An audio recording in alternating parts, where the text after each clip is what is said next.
গল্পটি দেখার সম্পূর্ণ অনুরোধ রইল।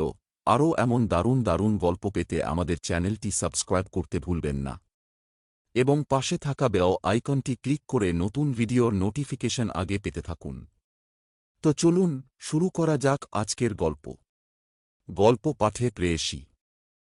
तूने मेरी जाना कभी नहीं जाना, इश्क मेरा दर्द मेरा। তোর কাছ থেকে বিদায় নেওয়ার পরেই এই গানটা শুনলাম। জানিস, আজ বড় ভালো লাগলো এমন একটা গান শুনে। এটাও ভালো লাগলো এমন একটা গানও আছে যার সাথে অনেকটা রিলেট করতে পারি নিজের জীবনের। প্রথম যখন তোর সাথে আলাপ হয় তখনও প্রেম জন্মায়নি, জন্মেছিল অনেক শ্রদ্ধা। আমি তোকে বড্ড শ্রদ্ধা করতাম রে, আজও করি। ভালোবাসায় যদি শ্রদ্ধাই না থাকে তাহলে কিসের ভালোবাসা? ধীরে ধীরে শুরু হলো আমাদের বন্ধুত্ব। তারপর আস্তে আস্তে বুঝলাম তোকে ভালোবেসে ফেলেছি। তোকে ছাড়া আর পারবো না, আর কি করব বল? তাই একটা গোলাপ নিয়ে, অনেক আশা ও স্বপ্ন নিয়ে বেরিয়ে পড়েছিলাম তোকে আজ প্রপোজ করব বলে। তোকে ফোন করে ডাকলাম আমার তোর ফেভারিট জায়গা ইকো পার্কে। ভাবলাম ওখানেই প্রপোজ করব। গিয়ে দেখি একটা মেয়ের করে তুই দিব্যি শুয়ে আছিস মনের আনন্দে। আমার মনটা কেমন অস্থির হয়ে উঠল। বুকের বাদিকটায় কেমন ব্যথা অনুভব করলাম। মনটা বিষণ্ণতায় ভরে যেতে লাগলো। তাও মনে অনেক সাহস নিয়ে এগিয়ে গেলাম।